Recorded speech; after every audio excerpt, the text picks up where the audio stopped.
Bonjour à tous. On espère que vous êtes en forme ce matin. Salutations à ceux qui nous écoutent aussi en ligne. La semaine prochaine, c'est le jour J, c'est le dimanche de départ de la campagne que nous avons chaque année depuis plus d'une dizaine d'années, Libération 21.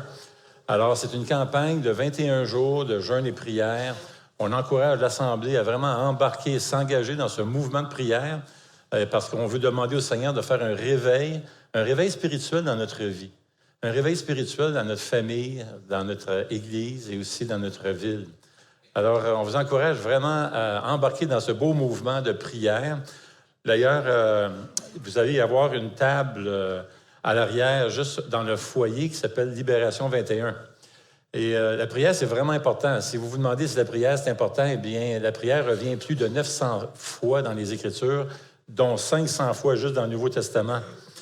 Alors, si vous vous rendrez à la fin de la célébration à la table de Libération 21, on va vous remettre un bracelet, un beau bracelet avec le logo de l'Église et tout ça, intitulé Libération 21. Et puis, on vous encourage vraiment à aller chercher votre bracelet. Et le bracelet va vous aider, vraiment, c'est votre façon de dire « oui, j'embarque » dans ce mouvement de prière.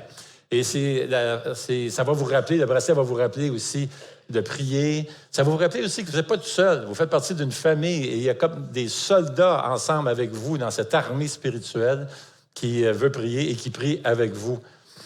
Aussi, il va y avoir, on va vous remettre à la table en arrière, à la fin de la célébration, un livret, un cahier de participants de Libération 21. Et vous allez retrouver à l'intérieur des prières qu'on a préparées pour vous chaque jour. Alors, vous pouvez prier ces prières-là chaque jour. Ça se trouve dans ce cahier-là. En plus, on va mettre la prière quotidienne sur notre site Facebook, en plus sur l'application. Alors, on vous encourage à aller chercher vraiment ce cahier. Et aussi, on vous encourage, c'est un bon moment, on appelle ça 21 jours de jeûne et prière, parce qu'on vous encourage à jeûner. C'est pas nécessaire de jeûner pendant 21 jours, mais vous pouvez peut-être vous priver d'un repas, peut-être 2 de plus, ou peut-être vous priver de quelque chose pendant cette période-là, et vous le faites pour le Seigneur. Et c'est un bon moment, on voit dans les Écritures saintes comment le jeûne accompagné de la prière, c'est très puissant. Et puis, donc, on vous encourage à prendre ce beau moment-là pour ça. Il y a un guide, d'ailleurs, qui explique le jeûne que vous pouvez retrouver sur notre site Internet. En plus, à la fin de la célébration, vous allez remarquer, il y a un mur qu'on appelle le mur de prière. C'est la zone enfant qui a préparé vraiment un beau mur de prière. Et vous pouvez mettre vos requêtes, vous pouvez le faire anonymement ou mettre votre nom, comme vous voulez, ça vous appartient. Ou simplement aussi prier pour des requêtes qui seront placées à chaque semaine. Donc, on vous encourage à aller voir le mur de prière chaque semaine pour justement avoir ces requêtes-là. Il va y avoir aussi le 17 février, à l'occasion de cette campagne, une journée de prière ici. Ça va commencer à 8 heures le matin et les portes seront ouvertes toute la journée. Vous pouvez venir pour 30 minutes, 15 minutes, 1 heure ou plus. Libre à vous. Il va y avoir des stations de prière. Alors ça va être préparé un peu partout dans le bâtiment et ça va être vraiment solennel. C'est un temps tranquille. Vous pouvez vous recueillir devant une station, passer du temps seul à prier avec Dieu. Il va quand même y avoir un local réservé si vous voulez prier avec un groupe. Il va y avoir ça aussi. Donc, c'est vraiment une belle journée où on veut s'approcher du Seigneur et prier pour les nombreux besoins qui se trouvent. Et à la fin de la journée, le soir, dans la même journée, il va y avoir une soirée de louange ensemble. Alors, on va vraiment clôturer cette belle journée de prière avec ce temps de louange. Il y a les groupes aussi. Vous allez remarquer que le cahier qu'on va vous donner à la table Libération 21, c'est un cahier justement où il y a des études qui se donneront dans votre groupe, dans le foyer, groupe en mission. Et on vous encourage vraiment à vous joindre à un groupe si ce n'est pas encore fait. C'est tellement important de se joindre aux frères et sœurs. Et si vous n'êtes pas certain encore, jusqu'ici, vous n'étiez pas certain à vous joindre à un groupe, c'est le meilleur moment d'essayer à travers cette période, cette campagne, où vous allez pouvoir vous rencontrer avec d'autres frères et sœurs dans le groupe pour étudier la parole de Dieu et prier ensemble. Maintenant, je viens de vous donner pas mal d'informations. Alors, ce que vous pouvez faire, c'est simplement vous rendre à la table de Libération 21 à la fin. On va vous mettre un carton avec les invitations dessus. Et non seulement ça, les informations seront aussi sur notre site web. Vous pouvy aller à égliselesentier.com, /Libération 21. Alors, Libération 21, d'accord? Toutes les informations seront là. Alors, courbons-nous juste un instant et demandons au Seigneur vraiment de bénir le restant de cet avant-midi.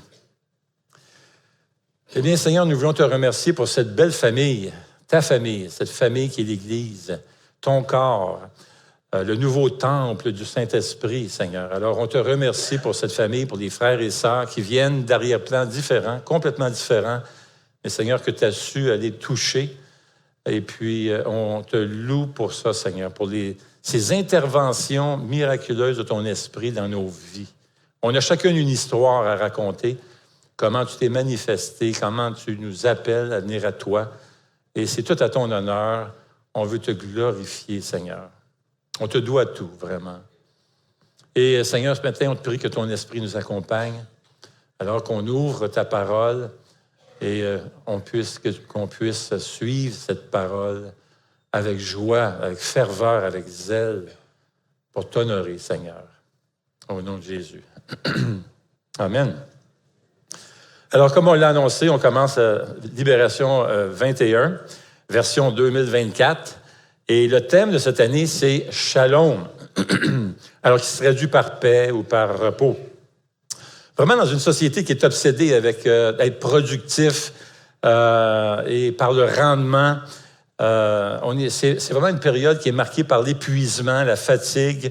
Alors, le thème Shalom était vraiment approprié pour notre Église. Vraiment, les gens sont essoufflés, fatigués, stressés, débordés, fatigués. Hein? Déjà, je commence à être fatigué, juste à le dire. Êtes-vous fatigué? Avez-vous besoin de repos, vous autres? Oui, on a besoin de repos, mais ça... Il y a des années passées, lorsqu'on a inventé la technologie, on disait « Ah, ça va nous donner un peu plus de relax, on va avoir un peu plus de temps. » Eh, mon Dieu, c'est le contraire qui s'est passé, c'est même prouvé d'ailleurs, on travaille encore plus fort qu'on n'a jamais travaillé. Alors, cette campagne de Libération 21 arrive vraiment à point. Maintenant, au cours de cette campagne, on veut s'arrêter sur le repos, sur le shalom.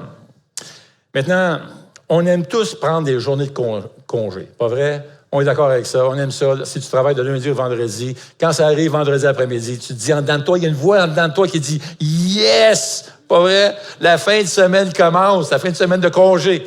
Alors, on aime ça prendre des vacances, on aime ça prendre du repos. Alors, on a besoin aussi de repos physique, ça c'est sûr. Jésus lui-même a pris ses disciples à part, les a emmenés, puis il a dit, écoutez, venez-vous-en à part, là, vous avez besoin de repos. C'était des grosses journées, et puis ils avaient besoin vraiment de repos. Alors, Jésus reconnaît ce besoin-là de repos. Alors, le manque de repos, c'est bon pour personne. Ça occasionne même des problèmes de santé, c'est maintenant prouvé. Alors, le repos, c'est majeur. Mais ce qu'on veut faire au cours de cette campagne de Libération 21, c'est de nous arrêter sur le vrai repos. Un repos qui satisfait vraiment notre cœur. Et ce repos se trouve, comme on va le voir, dans le Seigneur Jésus-Christ. On veut prendre un recul et voir la beauté du repos de Dieu. Certaines personnes parlent de prendre une année sabbatique. Amen. Mais nous, ce qu'on veut faire au cours de cette campagne, c'est d'accueillir et vivre le sabbat de Jésus.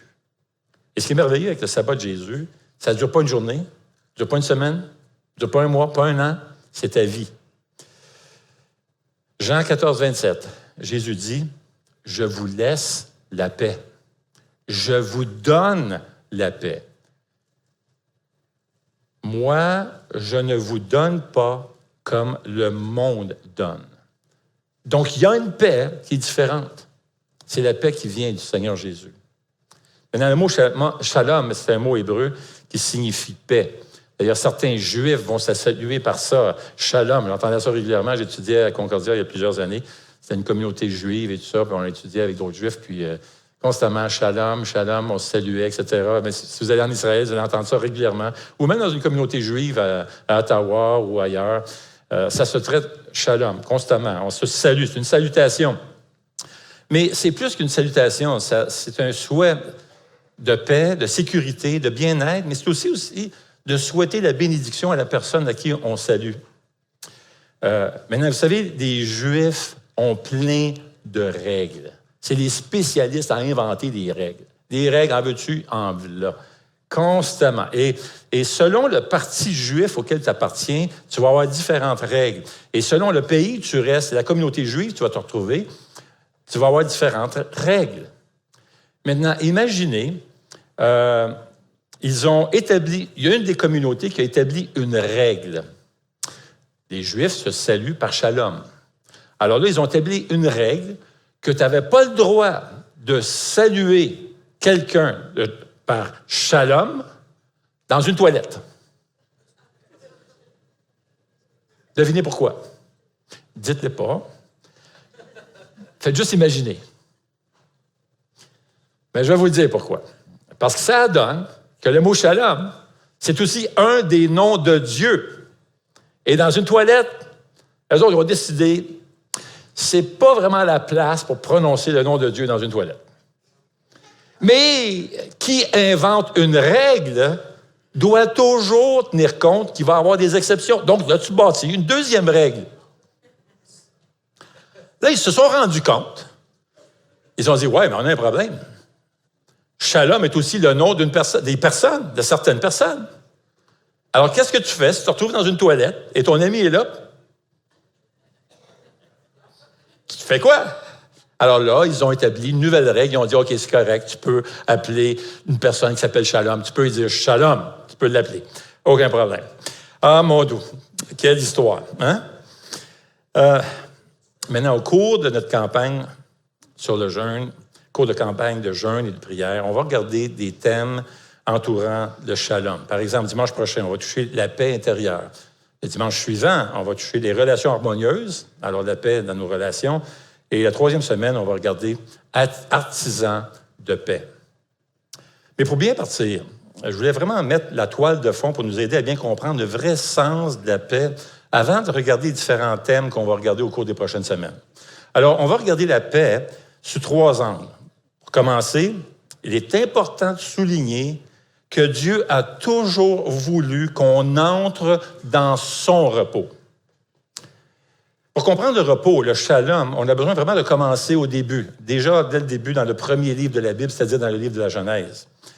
Dans Genèse 1, par exemple, ça nous donne le récit de la création du monde et ça finit avec la création des humains à l'image de Dieu et à la ressemblance de Dieu. Maintenant, quand on arrive au chapitre 2, je vous invite, si vous avez votre Bible, à tourner dans Genèse chapitre 2. Si c'est la première fois que vous regardez une Bible, c'est très facile, c'est le premier livre de la Bible. Alors, Genèse, chapitre 2. Et on va lire les 3 premiers versets. D'accord? Genèse, chapitre 2, verset 1. Alors, c'est ainsi que furent terminés le ciel et la terre et toute leur armée. Le 7e jour, Dieu mit un terme à son travail de création. Il se reposa de toute son activité le 7e jour. Dieu bénit le 7e jour et en fit un jour saint. Parce que ce jour-là, il se reposa de toute son activité et de tout ce qu'il avait créé. Vous avez remarqué ici dans le passage, on a ici au verset 1 du chapitre 2, « C'est ainsi que furent terminés le ciel et la terre et toute leur armée. Le 7e jour, Dieu mit un terme à son travail de création et il s'est reposé. » On a encore la même chose au verset 3, « Dieu s'est reposé. » Il est dit, Dieu s'est reposé. Et littéralement, le mot dans l'original est le mot Shabbat, sabbat, repos. Maintenant, le reste du chapitre 2 raconte les événements du 6e jour. Alors, le 6e jour du chapitre 1 est celui de la création, de la vie des animaux, puis des êtres humains. Maintenant, au chapitre 2, ça revient sur la création des êtres humains. C'est un peu comme si le chapitre 1 du livre de la Genèse est comme la version qui fait la une d'un journal. Si tu prends la presse, qu'est-ce que tu vas voir? Première page, page couverture, tu vas avoir comme des extraits, des morceaux, photos, gros titres, un peu d'informations. Puis là, on va vous dire à la fin de l'information, tournez la page 26, vous allez avoir tous les détails de cet événement-là. D'accord? Chapitre 1, c'est comme ça. C'est comme le titre, un abrégé, un résumé. Puis après ça, le chapitre 2, c'est la page 26 en quelque sorte. Ce sont les détails de la création. Et c'est ce qui se passe ici. Et le chapitre 2 parle du repos, du sabbat, le 7e jour où Dieu s'est reposé de tout son travail. Ensuite, il est question d'Adam et Ève, lorsque Dieu a créé Adam et Ève. Et il va dire au verset 15, « L'Éternel Dieu prit l'homme et le plaça dans le jardin d'Éden pour qu'il cultive et le garde. » Alors, une question de repos, mais aussi il y a la question de responsabilité du travail. Prendre soin de la terre et tout ça. Et il se trouve un troisième élément aussi, Adam et Ève. Donc, la question, un autre élément, les relations. Dieu dit, c'est pas bon que l'homme soit seul, et Dieu fit une aide semblable à lui. On a donc trois éléments ici, le repos, la responsabilité et les relations. Premier élément, le repos. La Bible parle du repos et explique pourquoi Dieu a créé le repos. Et non seulement qu'il a créé le repos, il le prescrit. Après ça, vous avez le deuxième élément, c'est la responsabilité. La responsabilité, ça demande de la préparation. C'est la raison pour laquelle on envoie nos enfants dans les écoles, la raison de l'éducation, la discipline, la formation. C'est afin de nous préparer à assumer nos responsabilités plus tard dans notre vie. Le travail, c'est un privilège. On a juste à demander à quelqu'un qui n'a pas de job, pas de travail. Il va vous dire, il aimerait bien ça, là. C'est un privilège. Et d'ailleurs, un des proverbes dit ceci, Proverbe 12, 27, « Le bien le plus précieux de l'homme, c'est l'activité. » Troisième élément, c'est dans la Genèse, c'est les relations. Genèse, chapitre 2. C'est dans les relations, que ce soit le mariage ou les amitiés. C'est vraiment là que ça se passe. C'est vraiment là qu'on trouve le plus de satisfaction. D'ailleurs, c'est pour ça qu'on va rencontrer des gens qui n'ont pas grand-chose en termes de matériel, mais ils ont des belles relations et ils sont heureux parce que c'est riche comme relation. Alors, le repos, le travail, les relations. Alors, ce qu'on voit, c'est que dès le début de l'histoire de l'être humain, Dieu se fait insistant sur l'importance du repos. Mais Dieu précise le genre de repos dont on a vraiment besoin. Et ce qu'on découvre, c'est pas juste une question de se reposer physiquement. Dieu a toujours voulu qu'on entre dans son repos. Mais c'est quoi au juste? Le repos de Dieu. Et ça, c'est l'autre angle qu'on veut regarder. Et on va le faire en nous arrêtant sur la raison pour laquelle Dieu a prescrit le jour du sabbat, le jour du repos. On voit deux passages vraiment où Dieu explique le repos dont on a besoin. Quand il prescrit l'un des 10 commandements, le sabbat, le jour du repos. Et Dieu donne deux explications pour le sabbat. Le jour du repos est d'abord, ce qu'on voit, c'est d'abord la célébration de la création. Et l'autre raison du sabbat, d'observer le sabbat, ce jour de repos, c'était pour célébrer le salut, la délivrance. Maintenant, on voit dans Genèse 2 que Dieu s'est reposé. Et le mot dans l'original est sabbat, ça veut dire repos. Mais c'est intéressant que le mot sabbat n'est plus mentionné pendant des siècles et des siècles, jusqu'à ce qu'on arrive avec les Juifs qui sont dans le désert. Pendant 40 ans, ils vont être dans le désert, et que Dieu leur donne les 10 commandements. Et l'un des 10 commandements porte sur le sabbat. Et on voit tout de suite que ce n'est pas une question de repos physique. Exode 20, verset 8, nous avons cette loi, cette règle. « Souviens-toi de faire du jour du repos un jour saint. Pendant 6 jours, tu travailleras et tu feras tout ce que tu dois faire. Mais le 7e jour est le jour de repos de l'Éternel, ton Dieu. » Maintenant, le sabbat apparaît quand même implicitement, juste avant, 4 chapitres avant, Dieu fait des miracles, ils sont dans le désert et Dieu les nourrit. Dieu pourvoit à leur nourriture. Il fait descendre la manne du ciel, il fait descendre les volailles du ciel. C'est miraculeux. Les ingénieurs qui se sont mis ensemble pour calculer, bon sang, sont 2 millions, 3 millions de personnes. Ça prend combien de bouffe et d'eau pour abreuver, nourrir toute cette gang-là, ces millions de personnes-là? Alors, c'est tout un miracle. Ça prenait chaque jour pour nourrir et abreuver 2 à 3 millions de personnes, 2000 tonnes de nourriture par jour et 11 millions de gallons d'eau à tous les jours. Dieu, c'est ce qu'il a fait. Miraculeusement, il a pris soin de son peuple.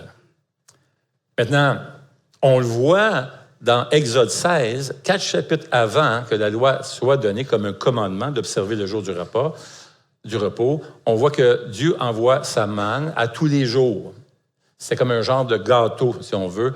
À tous les jours, il faisait descendre ça du ciel et il nourrissait son peuple, chaque jour. Mais rendu à la 6e journée, il donnait comme une double portion, assez pour les nourrir aussi pour le 7e jour, pour qu'ils n'aient pas rien à faire et préparer de la nourriture. On avait donc une certaine pratique du repos du 7e jour, mais ce n'est pas mentionné comme tel. C'est vraiment mentionné plus tard lorsque Dieu donne ses commandements. Maintenant, Dieu donne 2 raisons pour observer le jour du sabbat. Et ça nous est donné 2 fois. Cette loi est donnée 2 fois. Exode 20, c'est la première fois. Puis dans Deutéronome 5, alors qu'il se retrouve vers la dernière année dans le désert avec le peuple juif. Dans ce chapitre, on a une sorte de récapitulation de ce qui s'est passé dans les derniers 39 ans. Et il va répéter le don de la loi, mais il donne une autre raison de respecter le jour du sabbat. Donc, première raison, se retrouve dans Exode 20. Exode 20, verset 11, dit « En effet, en 6 jours, l'Éternel a fait le ciel, la terre, la mer et tout ce qui s'y trouve. Et il s'est reposé le 7e jour. Voilà pourquoi, donc la raison, voilà pourquoi l'Éternel a béni le jour du repos et en a fait un jour saint. La raison, dit-il, c'est Dieu, en 6 jours, Dieu a créé les cieux et la terre. Et il s'agissait de célébrer la création, que c'est Dieu qui nous a créés. Mais en Deutéronome 5, la raison d'observer le jour du repos est différente. Au verset 12, il répète la prescription d'observer le jour du repos. Deutéronome 5, 12 dit « Respecte le jour du repos en faisant un jour saint comme l'Éternel ton Dieu l'a ordonné. Pendant 6 jours, tu travailleras, tu feras tout ce que tu dois faire. Mais le 7e jour est le jour du repos de l'Éternel ton Dieu. » Et là, au verset 15, il détaille ce que ça veut dire. Il dit « Tu te souviendras que tu as été esclave en Égypte et que l'Éternel ton Dieu t'en a fait sortir avec puissance et avec force. Voilà pourquoi, alors raison, voilà pourquoi l'Éternel ton Dieu t'a ordonné de respecter le jour du repos. » En d'autres mots, rappelez-vous que vous avez été 400 ans en Égypte, dont une bonne partie comme esclave, et c'est Bibi, c'est moi qui vous a sorti de l'Égypte et de l'esclavage de l'Égypte. C'est Dieu qui est intervenu. Dieu t'en a fait sortir avec puissance et avec force, et il t'a conduit vers la terre qu'il t'avait promise et où tu serais béni. Alors, rappelle-toi du jour du repos. Donc, dans Exode 20, c'est pour célébrer la création. Deutéronome 5, c'est pour célébrer le salut, la délivrance. Maintenant, ces 2 événements ont été entièrement et exclusivement, ont été accomplis exclusivement par Dieu. C'est l'œuvre de Dieu dans leur vie. La création est l'œuvre miraculeuse de Dieu et de la même manière, le salut, la délivrance est l'œuvre de Dieu. Lorsque Dieu a appelé Moïse au buisson d'Ardan dans Exode 3, il dit à Moïse de retourner en Égypte afin de conduire le peuple hors d'Égypte. Et Dieu parle entièrement de lui-même. Il dit, « J'ai entendu leurs cris, j'ai vu leur détresse, je suis descendu, je les délivrerai de la main des Égyptiens, je les emmènerai dans le pays où coule le lait et le miel. » C'était moi. C'était l'œuvre du salut menée entièrement et exclusivement par Dieu. Donc, la création dépend de Dieu. Ton salut, dit le Seigneur, dépend de moi. Donc, ces 2 événements, la création et le salut, sont la raison du jour du repos. Maintenant, le jour du repos avait donc pour but de se rappeler chaque semaine qu'on doit vivre notre vie dans une dépendance totale de Dieu. C'est lui qui nous a créés, c'est lui qui nous a sauvés, qui nous a délivrés. C'est Dieu. C'est l'œuvre de Dieu.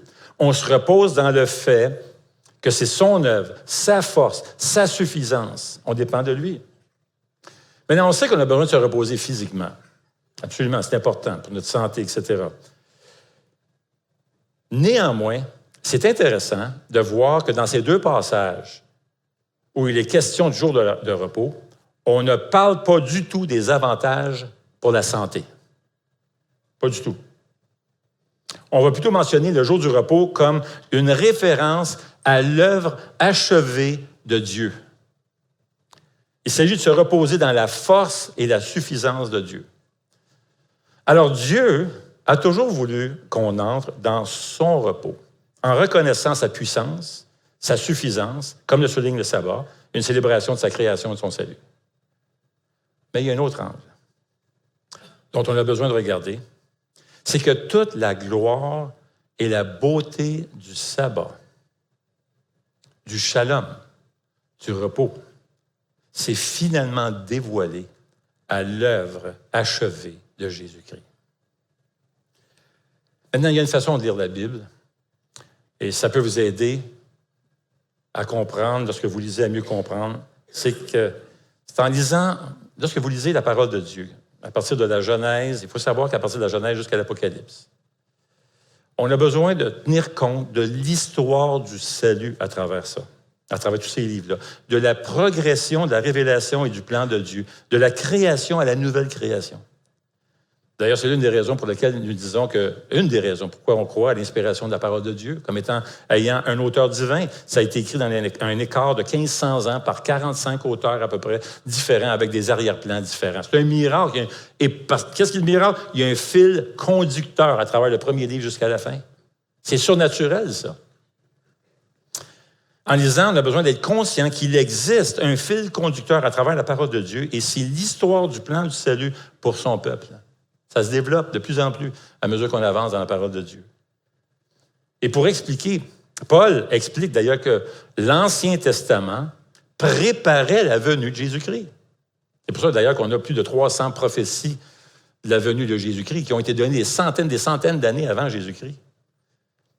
Dans Colossiens 2,16, Paul va dire que personne donc ne vous juge au sujet de manger, du boire, ou à propos d'une fête, d'un nouveau mois ou du sabbat. Tout cela n'était que l'ombre des choses à venir. Mais la réalité est en Jésus-Christ. Laissez-moi vous donner l'exemple. Prenons le temple, par exemple. On prend le temple dans l'Ancien Testament. C'était physique, c'était matériel. On a construit un temple et Dieu s'y installé. C'était la présence de Dieu. C'est là qu'on allait pour adorer Dieu, etc. Mais le temple, c'était temporaire. Jésus l'a même prédit. De son vivant, il a dit, il ne restera pas pierre sur pierre, que tout ça, ça va être détruit, pointant le doigt sur le temple. Et c'est ce qui est arrivé en l'an 70, tout a été détruit. Le Nouveau Testament nous enseigne que l'Église est maintenant le nouveau temple. Nous sommes le temple de Dieu, où réside Dieu. C'est nous, les enfants de Dieu, l'ensemble des chrétiens. Et c'est vrai pour toutes les lois de l'Ancien Testament, que ce soit les sacrifices, la circoncision du peuple de Dieu. Amen. Bon. Paul explique que la vraie circoncision, c'est celle du cœur. On pense aussi à la Pâque juive dans l'Ancien Testament, qui est remplacée par le sacrifice parfait de Jésus-Christ. Si la Pâque juive avait pour but de souligner la délivrance des Juifs de l'esclavage en Égypte, on voit que Jésus remplace ça par la Sainte Seine, qui est un moment où on se rappelle et on célèbre le sacrifice de Jésus-Christ qui nous a délivrés de l'esclavage de notre péché. Et c'est la même chose avec le sabbat. Maintenant, on a vu que le sabbat, c'était la célébration de la création, aussi la célébration de la délivrance des Juifs de l'esclavage. Bien, la délivrance des Juifs de l'Égypte était un portrait du salut. Matthieu 5, 17, Jésus dit, « Ne croyez pas que je suis venu pour abolir la loi. Je ne suis pas venu pour l'abolir, mais je suis venu pour l'accomplir. » Et c'est ça qui est arrivé, c'est que Jésus a accompli toute la loi, toutes les exigences de la loi au complet de l'Ancien Testament. Toutes ces règles-là, Jésus les a accomplies parfaitement. Si bien qu'il a gagné ce mérite, ce droit de s'offrir en sacrifice pour prendre sur lui nos péchés, qui a été accepté, Dieu a accepté parfaitement. Jésus a parfaitement accompli la loi et a gagné ce droit de devenir le sacrifice pour nous. Rappelez-vous ce que Jésus a dit à la croix, n'est-ce pas? C'est accompli. C'est fait. C'est intéressant que le mot « shalom », qui est un mot hébreu, qui signifie « paix », trouve son origine, en fait, dans le mot « shalem », qui veut dire « achèvement ». Et c'est ce que Jésus essayait de transmettre comme message aux chefs religieux. Jésus lui-même a dit aux pharisiens qu'il était plus grand que le sabbat. Jésus lui-même a violé le sabbat à quelques reprises. Mais les Juifs ne comprenaient pas le vrai sens du sabbat. D'ailleurs, on le voit. Dans Jean 9, 16, il est écrit, là-dessus, quelques-uns des pharisiens disaient, « Cet homme ne vient pas de Dieu, » parlant de Jésus, « car il ne respecte pas le sabbat. » Maintenant, les chefs religieux de l'époque avaient concocté des centaines de lois, juste sur le sabbat même, à part de toutes les autres lois, là. Ils avaient créé plus de 1500 lois juste sur le sabbat, divisées en 30 catégories différentes. C'était malade, là. C'est devenu un fardeau. Le jour du repos était devenu l'épreuve la plus pénible. On n'observait pas le sabbat avec joie, avec gratitude, comme le Seigneur l'avait demandé. Celui qui voulait observer les centaines de règles de pharisiens marchait vraiment sur un champ de mine. Parce que les gens vivaient dans la crainte. Car s'ils transgressaient accidentellement ou négligeaient une règle du sabbat, ils risquaient non seulement d'être excommuniés, mais peut-être même jusqu'à la lapidation, être lapidés. Imaginez, tu marches avec ce fardeau-là. On peut comprendre Jésus, dans ce contexte-là, faire cette invitation qu'il dit « Venez à moi, vous tous qui êtes fatigués et chargés. Prenez mon joug. Mes exigences sont douces. Mon fardeau est léger. Et vous allez trouver du repos dans votre cœur, dans votre âme. » Amen. Les chefs religieux avaient mal compris le vrai sens du jour de repos. Imaginez l'ironie. Le sabbat avait pour but de célébrer le salut. Mais on avait changé la signification du sabbat. Il y a plusieurs années, je suis allé étudier à Concordia, je l'avais mentionné tantôt, dans une communauté juive, un département juif. Et puis, un des livres qu'on était obligé de lire à l'époque, c'était un livre qui s'appelle The Sages. C'était écrit par Ephraim Urbach. The Sages, The World and Wisdom of the Rabbis of the Talmud. Les sages, le monde et la sagesse des rabbins du Talmud. Et ça rapporte les lois et tout ça qu'il y avait dans le Nouveau Testament, parce que même si ça n'avait pas été mis par écrit, ça circulait oralement et tout ça. On ne veut pas rentrer dans la technique trop, là. Imaginez, l'auteur expliquait que dans la mentalité juive de l'époque, observer le sabbat était en fait une œuvre pour gagner son salut. Dieu dit, célèbre le sabbat, observe le sabbat pour fêter ton salut. Là, ils disent, observe le sabbat pour gagner ton salut. Et non seulement ça, ils sont allés plus loin, voici ce qu'ils ont dit. Les chefs religieux enseignaient que si tu échappais au juge, les chefs religieux enseignaient que si tu observais le sabbat, tu échapperais au jugement du Messie quand il viendrait si tu observais le sabbat. Et quand on arrive au Nouveau Testament, le sabbat prend tout son sens. Le sabbat est maintenant spirituel, c'est plus physique. Ça n'a jamais été physique seulement, ça a été spirituel, mais ça prend vraiment toute une ampleur différente.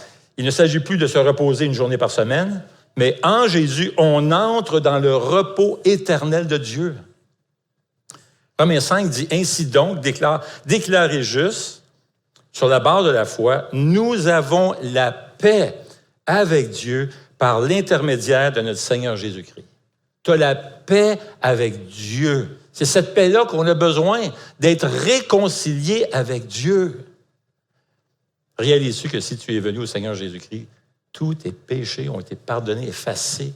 Si tu viens au Seigneur Jésus ce matin même, si tu n'as pas encore pris cette décision, tu es en cheminement, mais si tu prends la décision ce matin de venir au Seigneur Jésus pour recevoir son salut, pour le pardon de tes péchés, le Seigneur va pardonner tous tes péchés. Ils sont à la croix. Ça a été transféré. On appelle ça de l'imputation. Imputé sur la croix.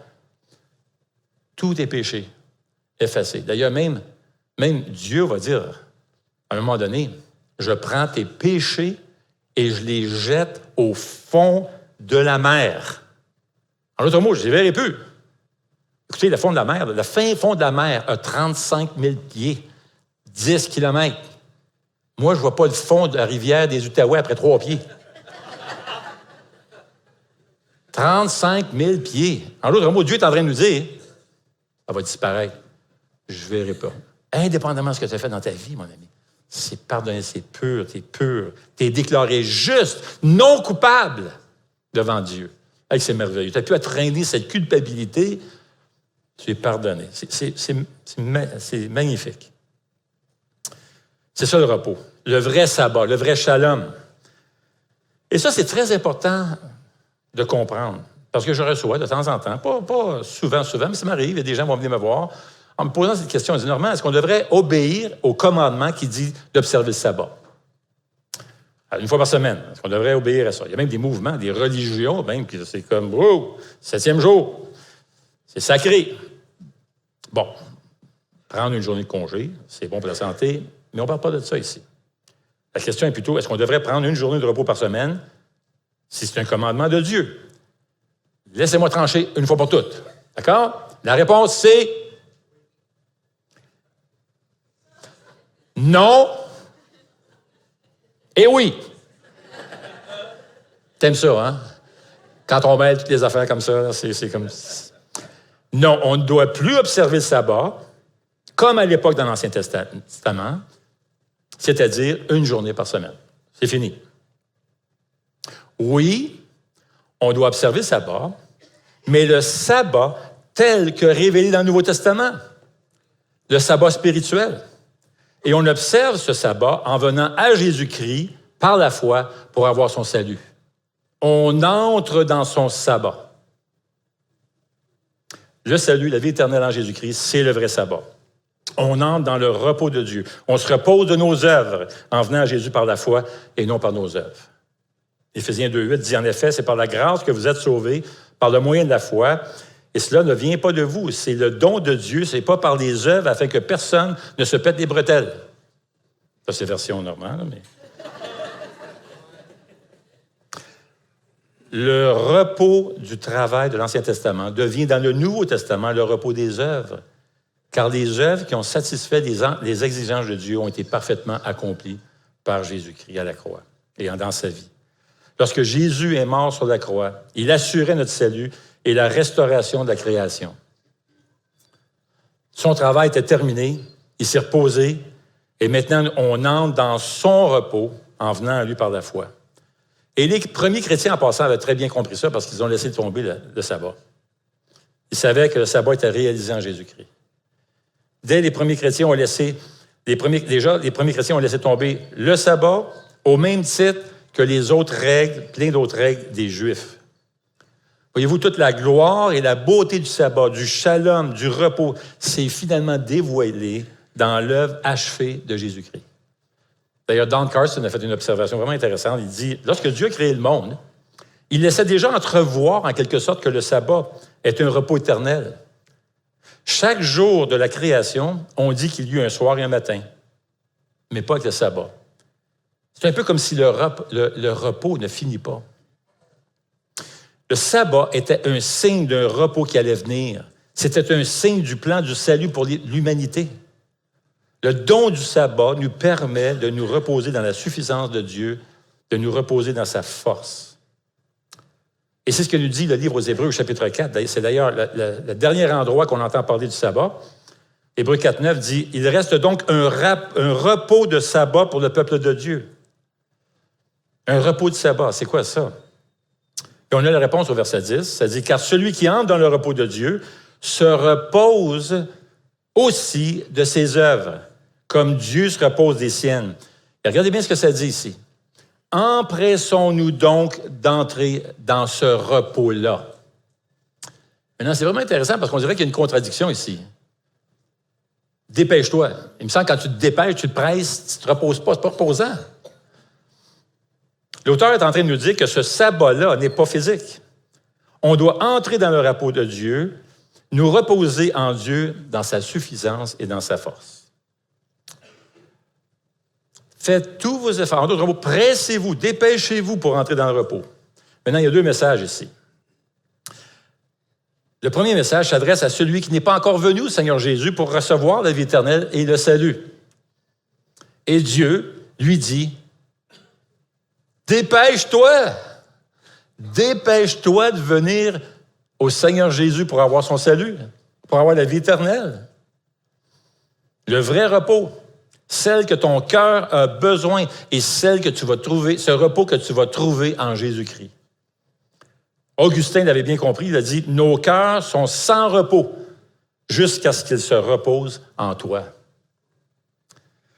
Il y a un autre message, et cette fois-ci, ça s'adresse aux chrétiens. Parce que voyez-vous, on devra constamment revenir sur la décision de faire confiance au Seigneur. Parce qu'on veut prendre les choses par nos nos propres forces. On veut régler tout par nos propres forces. On a cette tendance-là.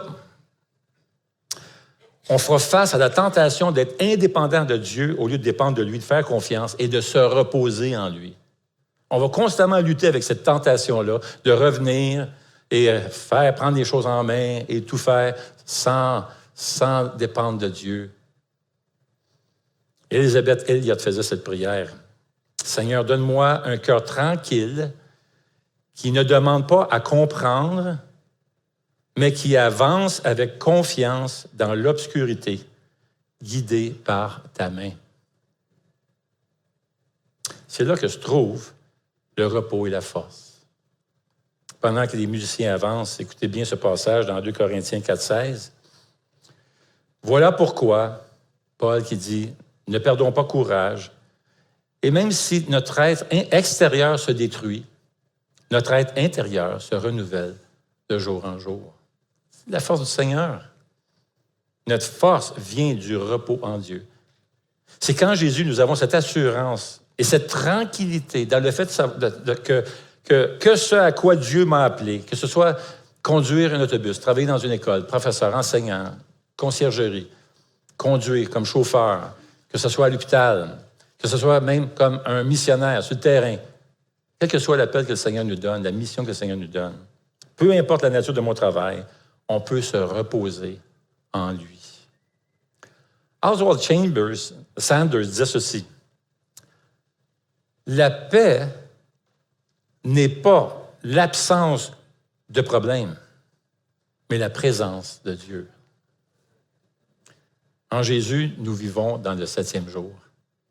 On vit constamment dans le 7e jour. Chaque jour est le sabbat en Jésus-Christ.